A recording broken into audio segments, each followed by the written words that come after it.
আসসালামু আলাইকুম। সবাই কেমন আছেন? আমাদের এই ভাইরালের দুনিয়ায় আপনাদের সবাইকে স্বাগতম।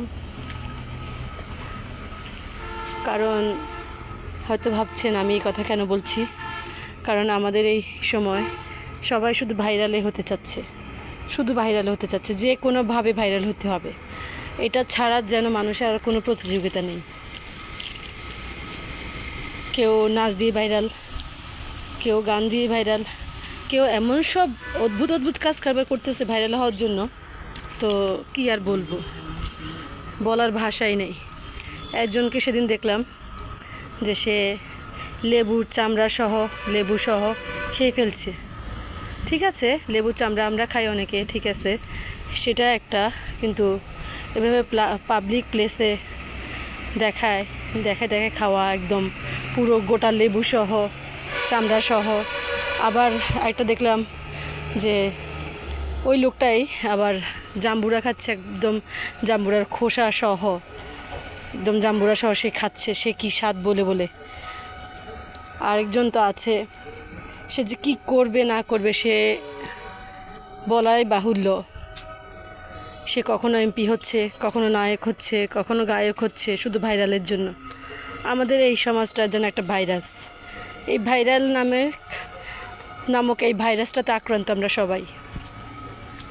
আসো,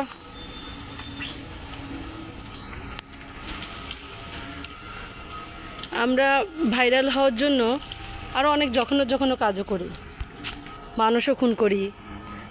আবার একজনকে দেখলাম সে লাইভে সে তার বাবাকে খুন করতেছে ভাইরাল হওয়ার জন্য। এটা কি আসলে ভাইরাল হওয়ার জন্য, নাকি সে বলতেছে তার বাবা দ্বারা নির্যাতিত হয়েছে, সেজন্য সে তার বাবাকে মারতেছে?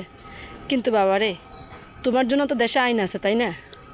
তুমি আইনের কাছে যাও, আইনের কাছে যাই আশ্রয় নাও।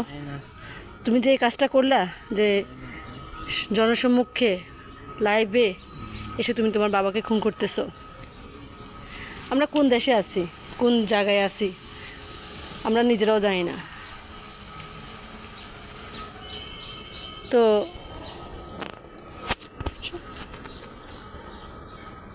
আসলে ভাইরাল জিনিসটা যেন আমাদের দেশে একটা ভাইরাস। যেমন আমরা অ্যালার্জি, চুলকানি, এগুলোকে এক ধরনের চর্মরোগ বলি, যেটা কিনা একজনের থেকে আরও কয়েকজনের মধ্যে ছড়ায়। তো এই ভাইরাল নামক অসুখটাও ছড়াচ্ছে দিন দিন। আর এটা ছড়াচ্ছে আমাদের দেশের কিছু বিকৃত মনের মানুষেরা, যারা কী করছে তারা নিজেরাই জানে না।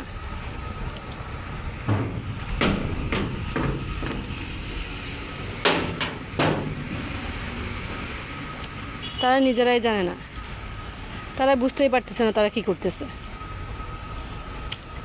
তারা তাদেরকে সভ্য মনে করতেছে। আসলে কি তারা সভ্য জাতি? একজনকে দেখলাম সে সুদর্শন পুরুষ হচ্ছে, কিন্তু আমার কাছে তাকে কোনো অ্যাঙ্গেল থেকে না পুরুষ না মহিলা মনে হলো। আপনাদের কাছে কেমন লাগে? আর আমাদের দেশের যে সুস্থ মনের মানুষগুলা, তারা তাকে আবার পুরস্কার দিচ্ছে। বুঝলাম না, কি মানুষ কি আসলেই কি হচ্ছে, এটা মানুষের মেন্টালিটি কেমন হয়ে যাচ্ছে জানি না। একটা সুদর্শন পুরুষরা কি কখনো গয়না লাগায়? পুরুষরা কখনো কি কানে দুল পরে? সে কি মেকআপ করতে হয়? পুরুষরা তো এত কিছু করতে হয় না।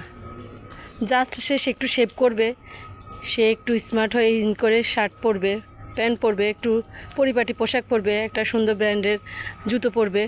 হ্যাঁ, এরকম কিছু তো একটা হতে পারে, তাই না? পুরুষের কাজ পুরুষেরটাকে আল্লাহ ওইভাবেই তো বানাই দিছে।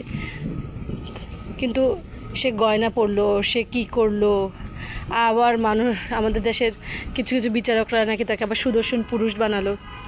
কীভাবে বানালো সেটাও বুঝি না। তো আমাদের দেশে কি হচ্ছে, আমাদের দেশটা কি হচ্ছে বুঝতেছি না। কারো মাথায় ভূত চাপছে, উনি অনেক বছর ধরে দেশ শাসন করবে, দেশকে নিজের আন্ডারে রাখবে, কারণ এটা ওনার বাবার দেশ। তো আবার কেউ আসবে, সে এসে বলবে সে অনেক কিছু করছে, তার স্বামী অনেক কিছু করছে, এটা তার স্বামীর দেশ।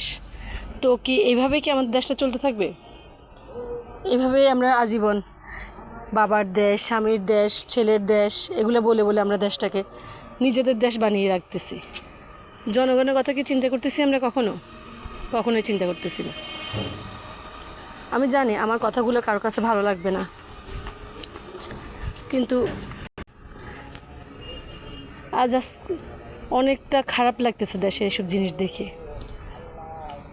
এসব দেখে মানে নিজেকে কি মনে হচ্ছে যেন কোনো একটা ভিন গ্রহে আছি। এটা কোন দেশে আছে জানি না।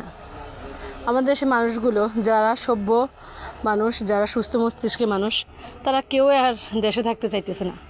সবাই একে একে বিদেশে পাড়ি জমাচ্ছে।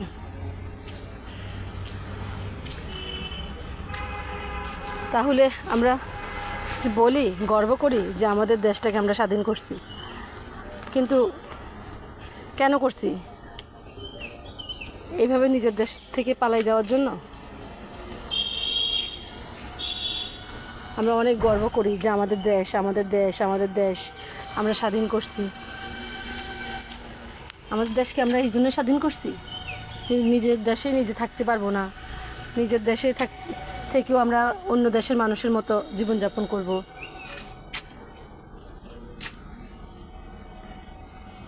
তো আজ ভিডিওটা অনেক বড় হয়ে গেল, সবাই ক্ষমা সুন্দর দৃষ্টিতে দেখবেন। কোনো ভুল কিছু বলে থাকলে ক্ষমা করে দিবেন। আসলে অনেক খারাপ লাগলো, যার কারণে কথাগুলো বললাম। তো সবাই ভালো থাকবেন। আল্লাহ হাফেজ।